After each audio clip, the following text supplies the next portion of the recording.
خیرکم من تعلم القرآن وعلمہ، تم میں بہترین شخص وہ ہے جو قرآن کریم کو سیکھے اور دوسروں کو سکھائے۔ بسم اللہ الرحمن الرحیم۔ ماہ رمضان کے شروع ہوتے ہی بازاروں میں، مساجدوں کے باہر، گلیوں میں، اور خاص طور سے وہ علاقے جہاں پر لوگوں کا زیادہ آنا جانا ہوتا ہے، بھکاریوں کی ایک نئی فوج نظر آتی ہے وہاں پر، اور نئے نئے طریقے یہ لوگ ایجاد کر رہے ہیں بھیک مانگنے کے۔ سم ٹائم ایک بچے کو اپاہج بنا کر، یا وہ ہوتا ہے حقیقت میں اپاہج نہیں معلوم، بہرحال اپاہج بنا کر اس کو ایک ویل چیئر پر بٹھا دیتے ہیں یا ٹھیلے پر رکھ دیتے ہیں، اور ایک ریکارڈنگ لگا دیتے ہیں، اور دو ہٹے کٹے مرد اس کے ساتھ چلتے ہیں گے اور کہتے ہیں کہ یہ پتہ نہیں کیا کیا اس کا وہ پریشانیاں بتائیں گے، اور اس کو بھیا زکوٰۃ دے دو، اس کو صدقات دے دو۔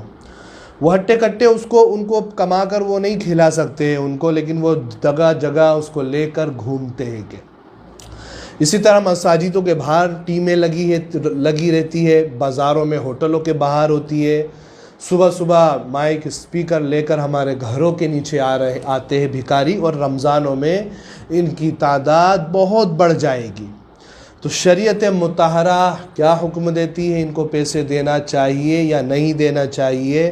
مختصر عرض کر رہا ہوں میں کہ جو شریعت نے، اسلام نے جس کو ضرورت مند کہا ہے اور حکم دیا ہے کہ اس کو پیسے دینا جائز ہے، اس کے اسٹیپ بتائے، اس کے شرائط بتائے، پوائنٹس بتائے کچھ، تو ان کے اندر ان کو ڈھال کر دیکھا جائے تو یقین جانے کہ یہ جو بازار میں، معاشرے کے اندر جو بھیک مانگ رہے ہیں، یہ شرعاً فقیر نہیں ہے بالکل بھی۔ تو جب شریعت کی روشنی میں جب یہ فقیر نہیں ہے تو ان کو بھیک دینا بھی جائز نہیں ہے۔ اگر کوئی دے گا تو خود گنہگار ہوگا۔ یہ لوگ تو گنہگار ہو ہی رہے، لے کر یہ اپنی دنیا بھی برباد کر لی ہے ان لوگوں نے۔ ان کو نہ پڑھائی لکھائی کی فکر ہوتی ہے، نہ ان کو کاروبار کی فکر ہے کہ ہم تھوڑی بہت محنت کر کے تھوڑا بہت ہی کما کر کم سے کم رزق حلال تو کھا لیں۔ ان کو اس کی کوئی فکر نہیں ہے۔ نہ ہی اپنے بچوں کو اچھی تعلیم دینے کی کوشش کرتے ہیں کہ کم سے کم ان کی نسلیں تو سدھر جائے، ان کو اس کی بھی کوئی فکر نہیں ہے۔ تو ایسے لوگوں کو پیسہ دینا صرف اور صرف پیسہ برباد کرنا ہے۔ اور یہ رمضان کے ماہ مبارک میں آتے ہیں، بڑی حیرت ہوتی ہے کہ یہ نہ تو یہ روزے رکھتے ہیں، نہ نمازیں پڑھتے ہیں، بد اخلاق ہوتے ہیں۔ مساجدوں کے باہر اپنی جگہ کے لیے یہ لوگ لڑائیاں کرتے ہیں کہ ان میں عورتیں بھی ہوتی ہیں، بچے بھی ہوتے ہیں، مرد بھی ہوتے ہیں، بوڑھے بھی ہوتے ہیں۔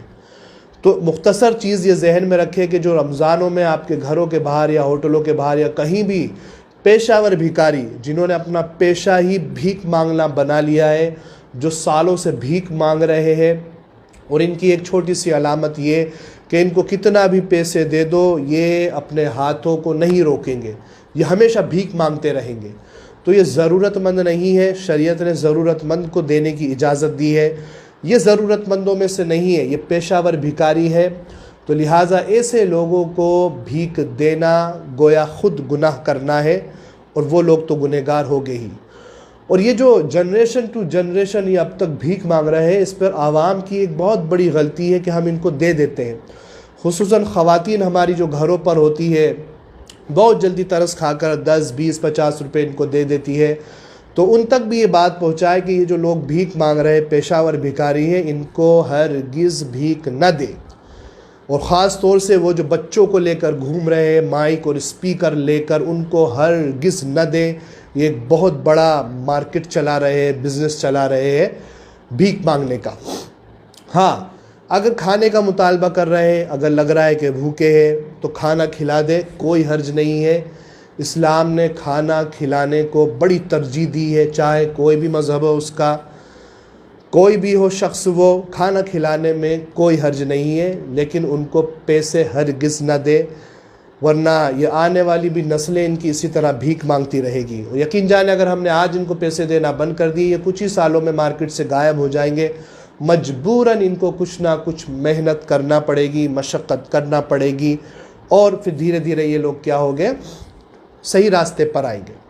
تو مختصر سی گزارش یہ کہ رمضان کے اندر اپنا پیسہ اس طرح ضائع ہرگز نہ کریں، یہ پیسہ برباد کرنا ہے، اس سے ہمارا ملک بھی خراب ہو رہا ہے، شہر بھی خراب ہو رہا ہے، شہر میں ان کی تعداد دن بدن بڑھتی چلی جا رہی ہے، اور گاؤں سے دیہاتوں سے نہ جانے کہاں کہاں سے یہ لوگ شہروں کی طرف آ رہے ہیں، اس لیے کہ لوگ ہمارے بن مٹھی سے ان پر ترس کھا کر دے دیتے، تو لہذا ترس نہ کھائیں، ان پر ترس کھانا ان کو برباد کرنا ہے، ان کی نسلوں کو برباد کرنا ہے۔ ان پر ترس کھانے کا مطلب یہ کہ ہم ان کو برباد کر رہے ہیں، تو لہذا مضبوط رہے۔ اگر بھوکا لگ رہا ہے، کوئی پیاسا لگ رہا ہے، ان کی بھوک پیاس مٹا دے، لیکن پیسے ان کو ہرگز نہ دے، اور اسلام کی جو تعلیمات ہے اس کے تحت بھی یہ لوگ ضرورت مند نہیں ہیں۔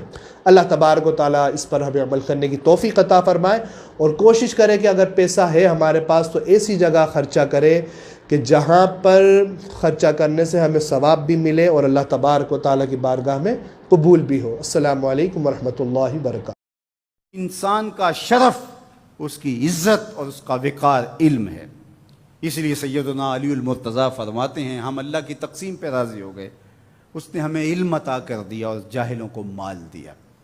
مال سے علم افضل ہے۔